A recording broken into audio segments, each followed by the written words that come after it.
तो ना basically paper जो है ये जॉन रॉल्स का द केस फॉर इक्वालिटी, इसकी शुरुआत होती है कि मेजॉरिटी ऑफ हम जो अमेरिकन्स हैं उन्होंने सोशल कॉन्ट्रैक्ट साइन नहीं किया। मतलब जो एक्चुअली यूएस के सिटीजन्स हैं उन पे अप्लाई होने चाहिए यूएस के रूल्स, और हम मतलब जो नेटिव्स नहीं हैं, जो बाहर से आए हैं, माइग्रेंट्स हैं, हम लोग क्यों अबाइड करें यूएस के लॉ से, ये क्वेश्चन होता है।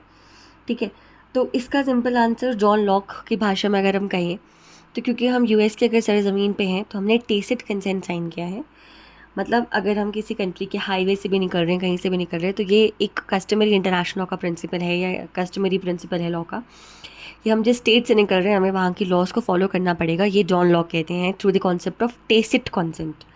ठीक है, पर क्या ये एक्चुअली में वैलिड है, नहीं है, ये सारी चीज़ें ना। अच्छा, इसके बाद इमानुअल कांट कहते हैं कि ये एक हाइपोथेटिकल कंसेंट होती है बेसिकली। ठीक है, और लॉ बेसिकली क्या है कि सारी पब्लिक जिस चीज़ को मानती है वो लॉ है, और अगर आप जा रहे हो और वहाँ की मेजॉरिटी ऑफ पब्लिक इस चीज़ को मान रही है तो you have to abide by that. ये मैनुअल कांट कहते हैं। ठीक है, अब इसके बाद लॉ क्या है, जस्टिस क्या है, इक्वालिटी क्या है, ये आर्ग्यू करते हैं हमारे जॉन रॉल्स। अब इसमें जॉन रॉल्स जो है ना वो कह रहे हैं कि मान लो हम सब एक जगह इकट्ठे होते हैं और इकट्ठे होकर हमें कहा जाता है कि आपको अब अपने लिए लॉज खुद बनाने हैं, सोशल कॉन्ट्रैक्ट साइन करना है, तो हम क्या बनाते हैं? तो यहाँ पर वो एक कॉन्सेप्ट ला रहे हैं वेल ऑफ इग्नोरेंस का। यानी कि अब आप अपने आप को एक ऐसी सिचुएशन में इमेजिन करें जहाँ पर आपको ये नहीं पता है कि आप किस ख़ानदान में पैदा होने वाले हो। आप अमीर भी हो सकते हो, गरीब भी हो सकते हो, कुछ भी हो सकते हो। आपके पास पैसा हो ना हो, पावर हो ना हो, कुछ भी नहीं पता आपके बारे में। बस आपको ये पता है कि आप कहीं भी, किसी भी जेंडर, किसी भी रेस, किसी भी एथनिसिटी में पैदा हो सकते हो, और तब आपको उस हिसाब से लॉज भी बनाने हैं और आपको तब सोशल कॉन्ट्रैक्ट साइन करना है। तब जो लॉज बनेंगे, जो प्रिंसिपल्स निकल के आएंगी, वो एकदम जस्ट और फेयर होंगे। ये रॉल का आइडिया है, रॉल्स का, जॉन रॉल्स का, कि ऐसे अगर सोशल कॉन्ट्रैक्ट बनता है तो वो हर किस्म में एकदम ही सही होगा। तो अब इसमें आगे चल के जॉन रॉल्स कहते हैं कि ऐसे केस में हम कोई फ्री इकोनॉमी भी चूज़ नहीं करेंगे और हम कम्युनिस्ट भी नहीं बनेंगे। क्योंकि अगर हम लिबर्टी, ये ओपन इकोनॉमी चूज़ करते हैं, ओपन इकोनॉमी भी नहीं, बेसिकली कम्युनिस्ट्स होते हैं और दूसरे वाले जो होते हैं लिबरलिज्म, जिनकी आइडियोलॉजी है, वो लोग बिलीव करते हैं कि जिसके पास जितना टैलेंट है वो उतना ऊपर जाए, और कम्युनिस्ट जो होते हैं वो सबको बराबर लेके चलते हैं। तो हम कोई भी वैसी इकोनॉमी नहीं लाएंगे। ये भी हो सकता है कि हम बिल गेट्स बने, और ये भी हो सकता है कि हम होमलेस हो इसी वजह से। अब इसके बाद ना यहाँ पर अभी वेल ऑफ इग्नोरेंस का जो कॉन्सेप्ट है इसको थोड़ा पॉज कर दिया जाता है। अब उसमें उसके बाद ना कॉन्ट्रैक्ट की बात हो रही है कि मॉरल कॉन्ट्रैक्ट, क्या कॉन्ट्रैक्ट के कुछ मॉरल लिमिट्स होते हैं कि कॉन्ट्रैक्ट अगर हमने साइन कर दिया तो बाइंडिंग है, नहीं करा तो नहीं है? ऐसा नहीं, मतलब मॉरल लिमिट्स है या नहीं है, ये चीज़ अब जॉन रॉल्स आगे आर्ग्यू करेंगे। अब इसके लिए जॉन रॉल्स कहते हैं कि ऐसा कोई कॉन्स्टिट्यूशन, कोई कॉन्ट्रैक्ट नहीं है जो इतना फेयर हो, वेल ऑफ इग्नोरेंस का प्रिंसिपल फॉलो करके बनाओ। हर कॉन्ट्रैक्ट में कुछ ना कुछ तो होता ही है। ठीक है, तो अब इसके बाद ना जहाँ पे हम मोरालिटी की बात करें कि कॉन्ट्रैक्ट्स में मोरालिटी बाइंडिंग है या नहीं है, इसके लिए अपना जॉन रॉल्स हमें एग्जाम्पल दे रहे हैं। ठीक है, तो इसमें वो 3 एग्जाम्पल्स देते हैं कि मान लो पहली सिचुएशन है कि मेरी और एक और आदमी है ए, उसकी डील होती है कि मैं आपको $1000 दूंगी और आप मुझे 100 लॉबस्टर्स पकड़ के लाओ। अब वो जाते हैं, लॉबस्टर्स पकड़ के लाते हैं, मैं खाती हूँ, मैं इन्जॉय करती हूँ, पर मैं पैसा नहीं देती हूँ। मैं कहती हूँ कि मैं आपको पैसा दूँ क्यों? हाँ, आप बोलोगे कि हमारा अग्रीमेंट हुआ था। बिल्कुल, आपने सही बात बोली, मैंने बेनिफिट भी इन्जॉय किया। ठीक है, मेरा वहाँ पे पैसा देना बनता है। ओके, मान लिया। अब सेकंड सिचुएशन मान लो कि आपको मैंने बोला कि मैं आपको पैसा दूंगी और आप मेरे लिए 100 लॉबस्टर्स लेके आओ, और जब आप गए, आप पकड़ के लाए हो, और तब मेरा, जब आप पकड़ के ले आए लॉबस्टर्स, तब मेरा मन बदल जाता है। मैं कहती हूँ नहीं, अब मुझे नहीं खाने हैं। पर आप फिर भी बोलोगे कि मैंने आपके लिए मेहनत की है, आप इसमें से बेनिफिट्स ले रहे हो, तो आपको अब मुझे पैसे देने पड़ेंगे।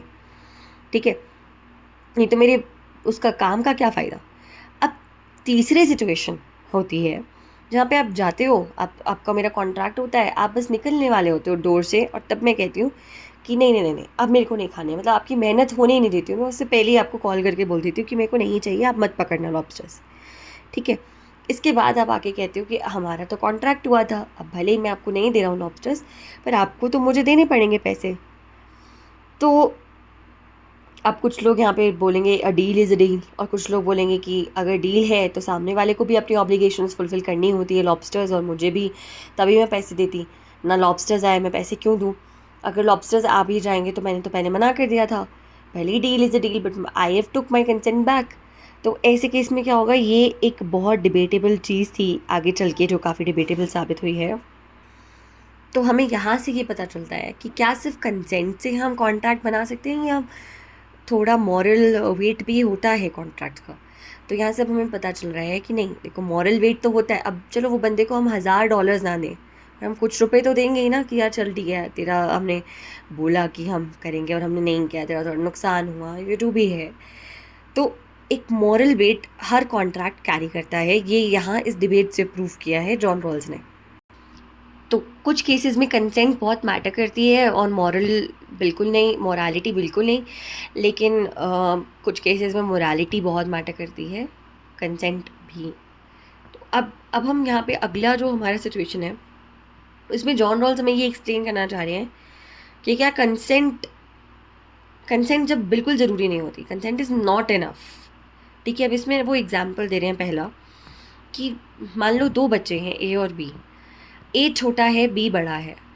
अब ए और बी कोई भी एक गेम खेल रहे हैं जहाँ पे वो कुछ कार्ड्स एक्सचेंज करते हैं, और वो जो कार्ड्स हैं, जैसे यहाँ पर एग्जांपल दिया है, वो यूटिलिटी इन फील्डर्स, कुछ कोई वैल्यू कार्ड्स हैं, वो कुछ कार्ड्स हैं जिनमें बेसबॉल कार्ड्स हैं, जैसे स्पाइडरमैन कार्ड्स आते थे पहले, या ये रेसलिंग के कार्ड्स आते थे। तो वैसे कोई कार्ड्स हैं उनके पास जिनको वो एक्सचेंज करें आपस में, कि ये कार्ड ऐसा है, ये कार्ड ऐसा है। अब बड़ा वाला जो बेटा है, क्योंकि उसको ज़्यादा नॉलेज है, तो वो ज़्यादा अच्छे कार्ड्स एक्सचेंज कर लेता है छोटे वाले बेटे से। तो ऐसे केस में जो फादर हैं वो रूल बनाते हैं कि जब भी आप कार्ड एक्सचेंज करोगे तो आप मेरी प्रेजेंस में करोगे। ठीक है, अब यहाँ पे कंसेंट ज़रूरी नहीं है उन दोनों की, ये वॉलेंटरी एक्शन लिया है फादर ने, ताकि छोटे वाला जो है उसको उसके साथ कुछ भी अनफेयर ना हो। ठीक है, वैसे एक और सिनारियो है, सिनारियो नंबर 2। यहाँ पे होता क्या है कि एक आदमी है और एक औरत है। औरत नई नई शिफ्ट हुई है और उसके घर में कुछ लीकेज वगैरह की समस्या आ गई है, और वो एक प्लम्बर को कॉल करती है। प्लम्बर बोलता है ठीक है, मैं आपका रिपेयर कर दूंगा 50,000 रुपये में, और कॉन्ट्रैक्ट के अकॉर्डिंग उन्हें 25,000 पहले देना था, 25,000 बाद में देना था। तो 25,000 वो दे चुकी हैं। उसके बाद जब वो कहीं बैंक में लोन या कुछ पैसे निकालने जाती हैं और वहाँ बताती हैं कि मेरे को इसलिए पैसे चाहिए क्योंकि प्लम्बर इतने मांग रहा है, तो वो पुलिस को कॉल कर देती हैं जो बैंक वाली हैं, और पुलिस आती है और उस प्लम्बर को गिरफ्तार कर लेती है। तो ये कहा जाता है, यहाँ पे कंसेंट नहीं थी उस औरत की, मतलब कॉन्ट्रैक्ट में कंसेंट थी पर उस आदमी के अगेंस्ट पुलिस बुलाने में कंसेंट नहीं थी। तो कॉन्ट्रैक्ट में तो कंसेंट थी, बट स्टिल वो एक फ्रॉड था, वो उसके साथ फ्रॉड हो रहा था, तो पुलिस उसको प्रोटेक्ट करे थे। तो ये कुछ केसेस हैं जहाँ पे कंसेंट मैटर नहीं करती है। तो अब इससे हमें 2 चीज़ें निकल के आती हैं। पहला, कि अगर अग्रीमेंट है तो उसका मतलब ये नहीं है कि अग्रीमेंट फेयर ही होगा, और दूसरा, कंसेंट ज़रूरी नहीं है मॉरल क्लेम को बाइंड करने के लिए। तो जैसे हमने पहले के 2 एग्जाम्पल्स में देखा जहाँ पुलिस वगैरह आ गई थी, वो मोरालिटी की वजह से आई थी, क्योंकि हर कॉन्ट्रैक्ट में कुछ एक लेवल ऑफ मोरालिटी आप कैरी करते हैं। ठीक है, तो कंसेंट नेसेसरी कंडीशन नहीं है मॉरल ऑब्लिगेशन के लिए, पर अगर म्यूचुअल बेनिफिट हो रहा है तो मॉरल क्लेम्स का आपको फ़ायदा, वो रेसिप्रोसिटी करनी ही पड़ेगी। ठीक है, अब आते हैं हम, जब कंसेंट ज़रूरी नहीं है, फिर से जब कंसेंट बिल्कुल भी ज़रूरी नहीं है। अब इसमें एक एग्जाम्पल दिया जाता है कि इनके जॉन रॉल्स के एक दोस्त हैं ह्यूम। तो ह्यूम ने बहुत सारे क्रिटिकल वो लिखे, आइडियाज़ लिखे हैं। उनका ही एक आइडिया है, उन्होंने अपनी किताब में दे रखा था, कि उन्होंने अपना घर अपने दोस्त जेम्स बॉसवेल को रेंट किया, जो उसको आगे सबलेट कर देते हैं, उनके आगे एक और टेनेंट आ जाती है। ठीक है, तो अब जो सब टेनेंट है वो आती हैं और वो कहती हैं कि उनको घर में कुछ रिपेयर्स करने हैं, और वो एक कॉन्ट्रैक्टर को हायर करती हैं। तो जो कॉन्ट्रैक्टर है वो आके रिपेयर कर देता है, सब कुछ हो जाता है। तो जो उनका फ्रेंड था ह्यूम का, वो उनको बिल भेज देता है कि आपके घर में ऐसे ऐसे रिपेयर्स हुए। ह्यूम को पता भी नहीं कि उनके घर में क्या काम चल रहा है, क्या नहीं चल रहा है। तो वो बोलते हैं मैं तो इसका पैसा नहीं दूंगा क्योंकि मैंने हायर ही नहीं किया कॉन्ट्रैक्टर को। इसके बाद वो जाते हैं कोर्ट में। अब कोर्ट में कहते हैं कि वो कॉन्ट्रैक्टर कहता है कि यहाँ पर काम करना बिल्कुल ज़रूरी था, इसलिए हमें करना पड़ा। तो वहाँ पे ह्यूम आर्ग्यू करते हैं कि ऐसे थोड़ा ना कि राह चलते किसी घर में तुम्हें लग रहा है कि काम करना ज़रूरी है, तुम काम कर दो और बिल मांग लो, ऐसे नहीं होता। ऑल्दो कोर्ट ने ह्यूम के अगेंस्ट डिसीजन दिया था, बट इनके ये डिबेट काफ़ी ज़रूरी था। मतलब यहाँ पे बिना ओनर के कंसेंट के काम किया गया था। फिर दूसरा एक और है कि एक और आइडिया था जो काफ़ी सिमिलर है। जैसे हम जाते हैं रास्ते में तो कई बच्चे हैं जो भीख मांगते हैं। वो क्या करते हैं जनरली, या भीख नहीं मांग रहे तो काम मांगते हैं, तो वो क्या करते हैं, हमारी कार की विंडशील्ड साफ़ कर देते हैं और फिर बदले में हमसे पैसा मांगते हैं। लेकिन हमने तो उनसे कहा ही नहीं, पर फिर भी हम आउट ऑफ मॉरल ऑब्लिगेशन उनको कई बार पैसा दे देते हैं। ठीक है, तो यहाँ पर एक डिफरेंस है। आप सर्विसेज दे रहे हो, लेकिन एक ऐसी सर्विसेज दे रहे हो जो हम मांग ही नहीं रहे हैं। तो फिर उसके बाद वो जो बच्चा था, जो स्क्वीज़ मैन था, उसको गिरफ्तार करा लिया गया था, क्योंकि कॉन्ट्रैक्ट के लिए आपको ऑफ़र एक्सेप्टेंस दोनों ज़रूरी है, और यहाँ पे एक्सेप्टेंस तो था ही नहीं। ठीक है, अब आते हैं बेनिफिट या कंसेंट, क्योंकि कई जगह बोले कंसेंट ज़रूरी है, कई जगह बोले अगर आप बेनिफिट उठा रहे हो तो you have a moral obligation to pay. तो अब ये यहाँ से पता चलेगा। सैम्स मोबाइल ऑटो रिपेयर, यहाँ पे क्या है कि यहाँ पे एक फ्रेंड का ग्रुप है जो कि अभी ग्रेजुएशन कर रहे हैं, और वो थोड़ा आउट ऑफ दी सिटी वाले एरिया में जाते हैं, जहाँ पे वो थोड़ा रेस्ट लेने की कोशिश करते हैं और कन्वीनियंस स्टोर पे उतरते हैं खाना वाना लेने। जब वो आते हैं तो उनकी गाड़ी शुरू नहीं होती है, और उनमें से किसी को कार रिपेयर के बारे में पता नहीं होता है। जब वो सोच ही रहे होते हैं कि अब हम क्या करें, तभी एक वैन उनके बगल में आके खड़ी हो जाती है जिस पे लिखा होता है सैम्स मोबाइल रिपेयर वैन। वहाँ से एक आदमी आता है और वो कहता है कि देखिए, मैं आपको 1 घंटे का $50 चार्ज करूँगा। अगर मैंने आपकी कार 5 मिनट में भी फिक्स कर दी तब भी आप मेरे को $50 ही दोगे, और अगर आपको 1 घंटा लगा आपकी कार को फिक्स करने में तब भी आप मेरे को $50 दोगे। ठीक है, तो उसके बाद मैंने बोला कि अगर आपने मेरी कार फिक्स ही नहीं करी तब। तो उन्होंने आंसर ना देते हुए कहा कि वो उस आदमी ने कोई रिप्लाई नहीं दिया, वो इधर उधर देखने लग गया। फिर जो फ्रेंड्स का ग्रुप था वो काफ़ी अनश्योर था कि क्या करना चाहिए क्या नहीं करना चाहिए। तो फिर उसके बाद उन्होंने कुछ बोला नहीं, और वो आदमी अपने आप ही गाड़ी के नीचे गया और बोलता है कि यहाँ पे तो इग्निशन सिस्टम वगैरह में कोई दिक्कत ही नहीं है, और आपके पास अभी 45 मिनट्स है, तो आप मेरे को बताओ आपको क्या क्या चीज़ें मुझे चेक करानी है। तो फिर जो इनमें मतलब जो आदमी था वो कहता है कि अरे तुम रुको, हमने तो तुम्हें हायर ही नहीं किया, हमने कोई अग्रीमेंट ही नहीं किया। तो वो जो रिपेयर करने वाला मैकेनिक था वो गुस्से में आके बोलता है ये क्या हुआ, मैं आपकी कार में इतनी देर से रुक रहा हूँ, देख रहा हूँ 5 मिनट से ऊपर हो गया, अब आपको मुझे पैसे देने पड़ेंगे $50। तो मैंने बोला ये तो एक अलग क्वेश्चन है। अभी फ़िलहाल कंसेंट बेस्ड और ऑब्लिगेशन बेनिफिट्स की अगर हम डिस्टिंक्शन की बात करें यहाँ से, तो देखो कंसेंट हमने दी नहीं, तो कंसेंट से हमारी ऑब्लिगेशन बन नहीं रही है।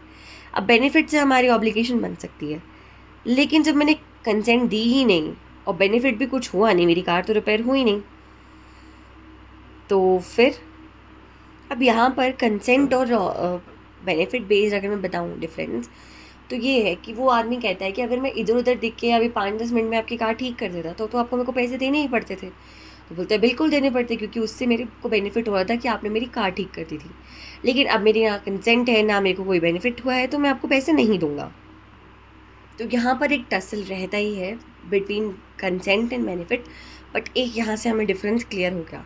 अगर हम उस काम के बदले उसे थोड़ा पैसे दे भी देते तो वो it was not out of duty, it was out of generosity अगर हम देते तो। ठीक है, अब अगर हम इमेजिन करें एक परफेक्ट कॉन्ट्रैक्ट को, तो परफेक्ट कॉन्ट्रैक्ट कहाँ से आएगा? ऑटोनॉमी एंड रेसिप्रोसिटी से।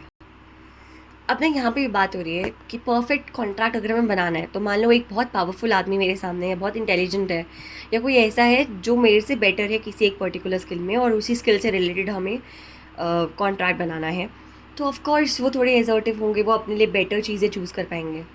तो that will not be an equal या आइडियल कॉन्ट्रैक्ट पर से।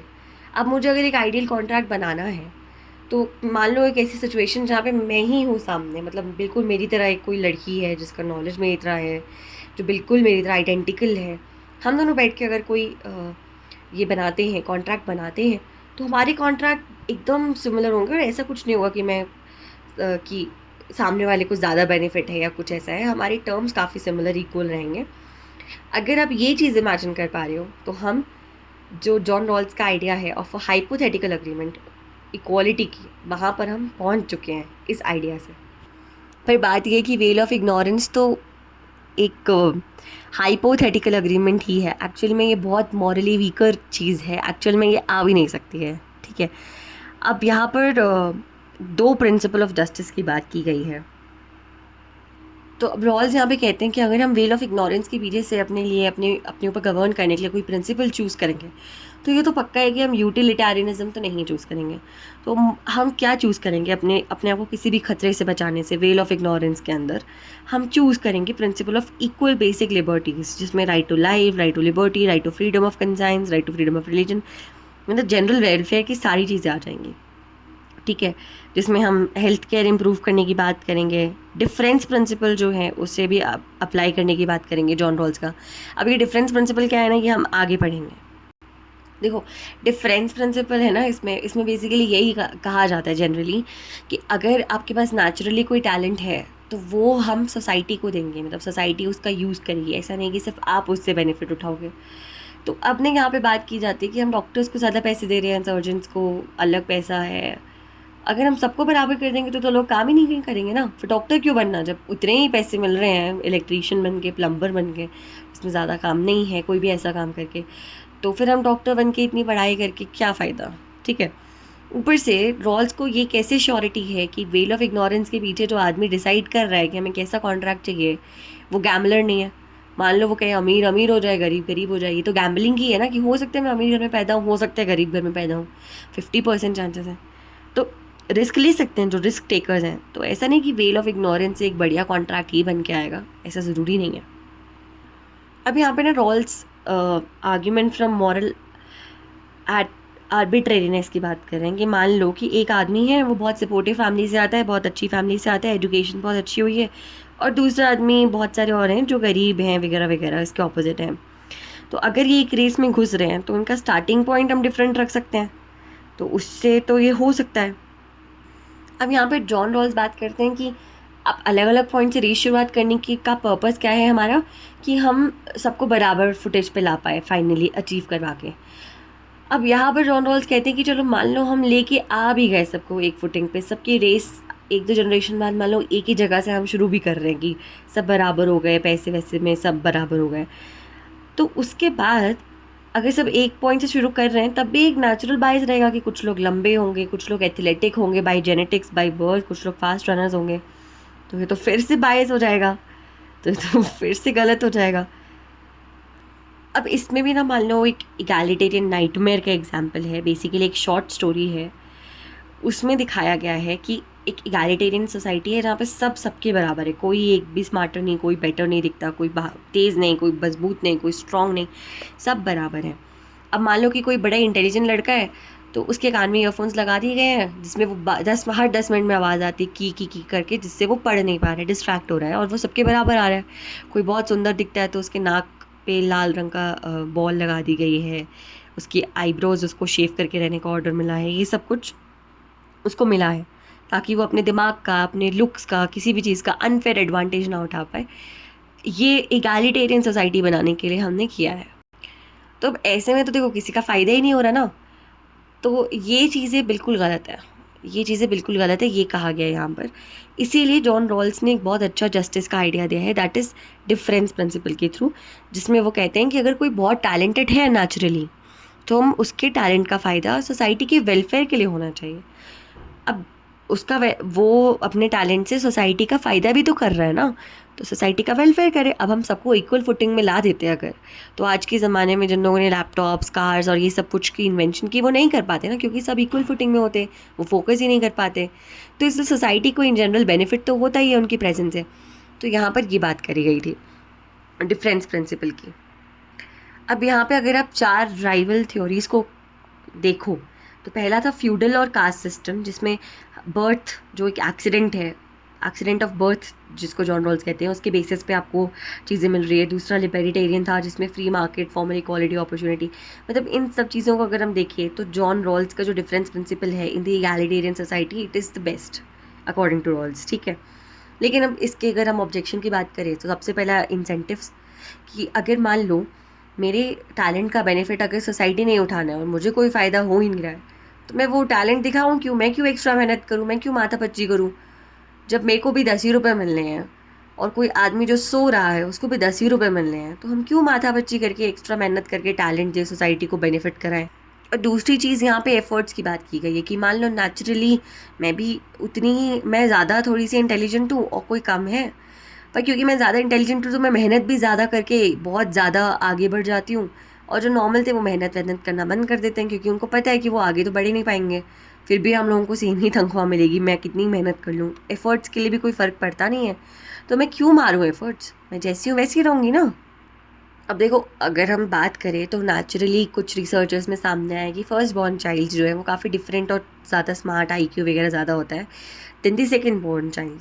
पर इसका मतलब ये नहीं है कि हम ऐसा करें कि फर्स्ट बॉर्न चाइल्ड्स के दिमाग में कुछ लगा दें, नहीं, बट हम उनका फ़ायदा उठा सकते हैं, उनके हार्वर्ड जाने से हमें फ़ायदा होगा, ठीक है। तो ये जो सारी चीज़ें हैं ये बहुत प्रैक्टिकली इन्होंने सोच के बताई थी। जैसे मान लो माइकल जॉर्डन है, वो बहुत प्रैक्टिस करते हैं, और कुछ और बास्केटबॉल प्लेयर्स हैं वो उनसे ज़्यादा मेहनत कर रहे हैं, माइकल जॉर्डन से ज़्यादा मेहनत कर रहे हैं, पर माइकल जॉर्डन जो है वो जीत रहे हैं नेचुरली। तो ये सारी चीज़ें ना नेचुरल बायसेस हैं, इनको ख़त्म कभी भी नहीं किया जा सकता सोसाइटी से। अपने यहाँ पे John Rawls chance of luck and chance of skill की बात कर रहे हैं, ठीक है। अब कुछ लोगों का स्किल, अब देखो कॉमेडियन होना या हंसाना किसी को इज़ नॉट अ स्किल, मतलब जो इनहेरेंटली आपके अंदर होती है, कई लोग एक्वायर भी कर लेते हैं, ठीक है, तो that's not a big deal. तो अब यहाँ पे ना एक एग्जांपल दिया है, सैंडी करके एक आदमी है, वो बहुत बड़ा कॉमेडियन है, और जेरी करके एक और आदमी है जो उसके पड़ोस में रहता था, वो कैब चलाता है, जिसमें सैंडी और वो दोनों कॉन्वर्जेशन कर रहे होते हैं, और सैंडी जेरी को ये कहता है कि अगर यहाँ की सोसाइटी कॉमेडीज़ या जोक्स की कदर ही नहीं करती, मेरा लक नहीं होता ना, तो मेरी स्किल किसी काम की नहीं थी। जिसमें जेरी कहता है अरे ऐसा तुम, मेरे को कुछ अच्छा नहीं लग रहा करके, मतलब अच्छा फील तुम नहीं करा पा रहे हो। पर ये कहा गया कि चांस और लक दोनों, चांस एंड स्किल दोनों एक साथ चलता है। इफ़ यू हैव स्किल और उस स्किल की कदर करती ही नहीं सोसाइटी, तो फिर तो कोई सेंस ही नहीं है उस स्किल के होने का। अब जॉन रॉल्स यहाँ पे ये कहते हैं कि कुछ लोग नेचुरली अच्छी फैमिली में पैदा हुए, महंगी महंगी स्कूलों में गए, वो ज़्यादा प्रिविलेज्ड हैं, देन दी अदर्स जो गरीब थे, नहीं गए, नहीं, वो सब है ना। अब इसमें फ्राइडमैन एक आदमी है, वो कहते हैं कि अरे यार, माना कुछ लोग अमीर हैं, कुछ लोग इंटेलिजेंट हैं, नेचुरली कुछ चीज़ें उनके पास बेनिफिट में हैं, पर वो जो बेनिफिट्स हैं वो हमें, इंस्टेड कि हम उसकी रेमेडी निकालें, हमें उनके साथ रहना सीखना चाहिए, उनके बेनिफिट से हमें फ़ायदा उठाना चाहिए, जिसको रॉल्स एकदम रिजेक्ट करके कहते हैं कि वो कम्युनिटी के लिए है। तो यहाँ पर ये डिबेट जो है ये एंड ही नहीं हो पाता है कभी भी, ठीक है। वो कहते हैं कि जैसे आपको चीज़ें दिखाई दे रही हैं वैसे ही वो होनी नहीं चाहिए करके। तो रॉल्स ये कहते हैं कि हमें एक दूसरे की किस्मत तो हम देख रहे हैं, ठीक है, हम, लेकिन जो ये एक्सीडेंट ऑफ नेचर या एक्सीडेंट ऑफ बर्थ या एक्सीडेंट ऑफ सोशल सर्कमस्टांसेस से हमें कॉमन बेनिफिट लेना चाहिए, ऐसा नहीं कि एक ही आदमी लुत्फ़ उठाए उसका। बस बेसिकली जॉन रॉल्स यही बात करते हैं डिस्ट्रीब्यूटिव जस्टिस की।